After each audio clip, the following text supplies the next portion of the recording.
क्या पवन सिंह केवल भोजपुरी गाना गा रहे हैं, वो भक्ति गाना नहीं गा रहे हैं? उनके भक्ति गाना पे क्या आपने कभी हाथ नहीं जोड़ा है, मंदिर में प्रार्थना नहीं की है? उस पहलू को भी उनका देखा जाए। वो हर तरह वो एक कलाकार हैं। कलाकार की कोई जाति धर्म नहीं होती है। कलाकार जो भी हैं या साइंटिस्ट हैं, कोई आईएएस है, कोई जज है, तो उसकी कोई जाति नहीं होती है। वो उस पद पे आसीन है क्योंकि उस पर माँ सरस्वती का विराजमान है उनके गला में, उनका आशीर्वाद प्राप्त है। हम और आप तो नहीं है उस तरह के गायक, हमें आपको तो कोई नहीं सुन रहा है, लेकिन उनको सुनेगा। नमस्कार। अभी हम लोग आ चुके हैं काराकाट में, क्योंकि काराकाट पूरा बिहार का हॉट सीट माना जा रहा है। एक तरफ धुरंधर पर धुरंधर लोग काराकाट लोकसभा में उतर रहे हैं, एक तरफ Bhojpuri star diamond star Pawan Singh है, दूसरे तरफ पूर्व केंद्रीय मंत्री उपेंद्र कुशवाहा जी है, तीसरे तरफ है राजा राम जी। तभी हमारे साथ बात करने के लिए जुड़े हैं सामाजिक कार्यकर्ता हैं मोती यादव जी। इनसे तमाम मुद्दों पर बातचीत करेंगे। काराकाट लेकर इनका क्या सोच है, क्या एजेंडा है, क्या टारगेट है, क्या तैयारी है। सर ये बताइए मोहित जी, पूरा बिहार का हॉट सीट माना जा रहा है काराकाट, आपका लेकर क्या तैयारी है, किस पार्टी से आप मतलब कंपेनिंग कर रहे हैं? देखिए, हम लोग सब लोग पवन सिंह के सपोर्ट में हैं, ताकि बदलाव हो सके, परिवर्तन हो सके। किसी भी जगह का डेवलपमेंट के लिए परिवर्तन बहुत ज़रूरी है। जहाँ तक उपेंद्र कुशवाहा जी का बात है, बहुत वरिष्ठ नेता हैं, सम्मानीय नेता हैं, लेकिन उन्होंने क्या डेवलपमेंट किया वो तो जनता देख रही है। पहले भी वो मंत्रालय संभाल चुके हैं, तो कभी सीतामढ़ी भी चल जाते हैं, कभी उजियारपुर चल जाते हैं, कभी काराकाट आ जाते हैं। तो पहले तो वो एक जगह फिक्स कर लें उनको लड़ना कहाँ से है, कभी इधर कभी उधर चलते रहते हैं। दूसरे प्रत्याशी जो हैं उनका भी वो 10 साल विधायक रह चुके हैं, वो भी माननीय हैं, बहुत श्रेष्ठ नेता हैं हमारे राजा राम जी। तो वो भी भैया 10 साल विधायक रह चुके हैं। तो जनता को देखना है कि जहाँ से वो विधायक थे ओबरा से, वहाँ कितना विकास किए, क्या क्या विकास उन्होंने किया है। अगर वो विधायक होते हुए विकास किए हैं तो सांसद बन के विकास करेंगे। अगर विधायक रहते हुए 10 साल विकास नहीं हुआ क्षेत्र का, तो सांसद बन के भी कुछ नहीं होगा।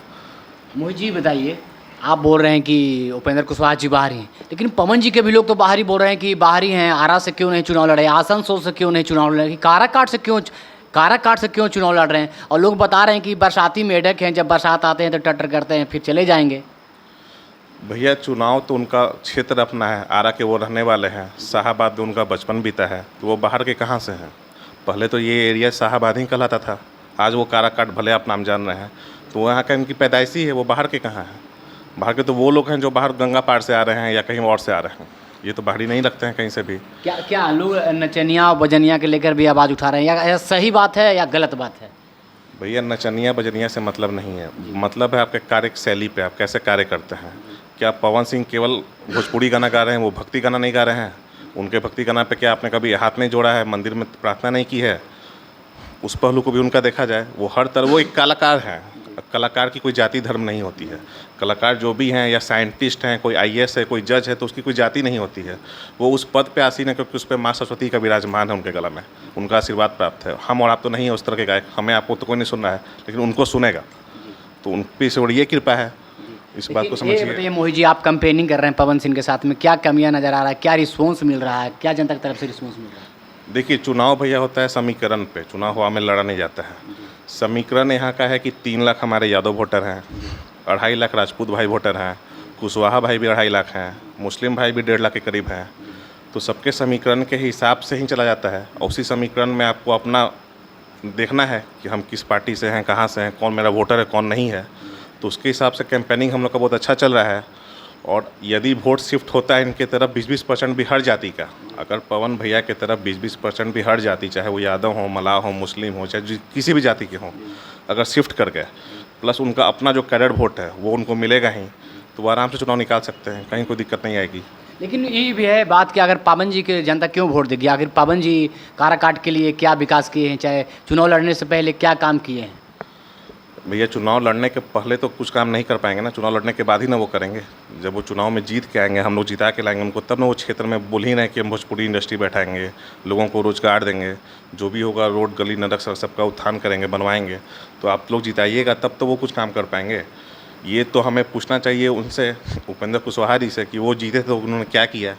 2014 से वो जीते हुए हैं तो उन्होंने क्या किया है, वो अपना 5 साल का दिखाएं, अपना घोषणा पत्र दें। जैसे हम मान रहे हैं कि बीजेपी के अलायंस हैं, ठीक है, लेकिन उनका अपना क्या घोषणा पत्र है काराकाट की जनता के लिए।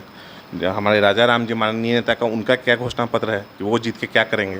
पवन भैया तो बोल दिया कि हम रोजगार देंगे, भैया इंडस्ट्री बैठाएंगे, सब कुछ करेंगे, जो भी भोजपुरी के सिनेमा के लोग हैं उनको हम काम देंगे। ये लोग क्या करेंगे, ये लोग से पूछा जाए, उसके आधार पर जनता उनको चुनेगी ना, काम के आधार पर। हम लोग को विकास के लिए वोट करना है, और सभी से अपील भी है, कि भैया क्षेत्र का छोड़िए, देश की चिंता मत कीजिए, राज्य की चिंता मत कीजिए, अपने क्षेत्र की चिंता कीजिए।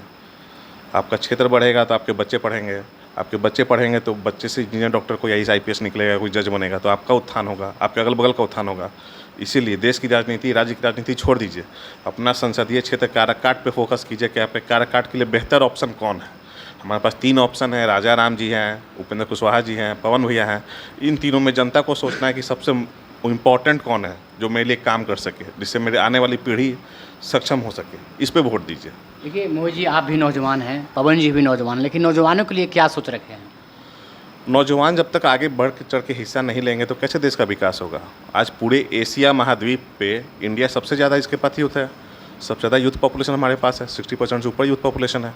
तो हमें तो पार्टिसिपेट करना ही होगा, किसी भी हाल में करना होगा। और जब हम ही युवा ही पीछे हो जाएगा तो फिर किस पे छोड़िएगा देश को। परिवर्तन कहाँ से आएगा? युवा से ही आएगा, चाहे कोई भी हो। हम लोग तो सब 25 साल 30 साल वाले हैं, जो भी हैं।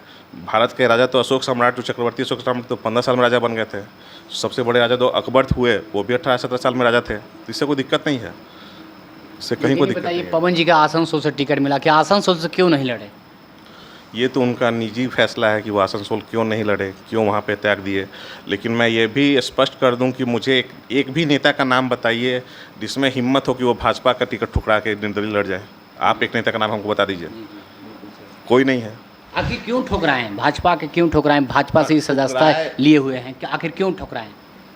जो भी उनका व्यक्तिगत कारण रहा हो सकता है उन्होंने पहले से शाहाबाद मांगा हो, पहले से आरा मांगा हो, नहीं मिला, या बिहार मांगा हो, नहीं मिला, उसके चलते वो जाना पड़ा उनको।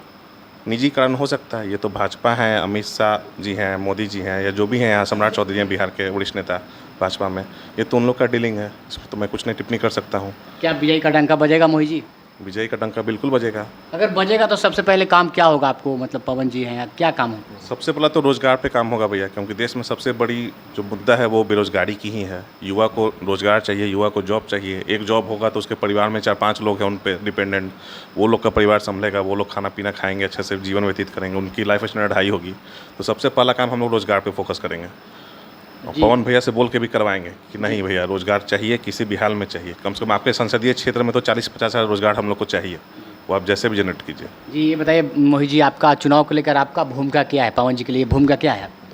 हमारा कैंपेनिंग चल रहा है अवेयरनेस पे। हम सभी लोग को जागरूक कर रहे हैं। किसी स्पेशल जाति धर्म पे फोकस नहीं है, सब लोग पे फोकस है कि सारे धर्म के लोग, सारे जाति के लोग बात को समझें कि बदलाव इसलिए नहीं चाहिए कि केवल नाम के लिए चाहिए। बदलाव चाहिए कि ताकि आपका विकास हो, इस क्षेत्र का विकास हो, यहाँ के क्षेत्र के लोगों का विकास हो। बस यही मुद्दा है, डेवलपमेंट, और कुछ नहीं। विकास के अलावा कुछ नहीं, ओनली डेवलपमेंट। चलिए बहुत बहुत धन्यवाद मोहित जी।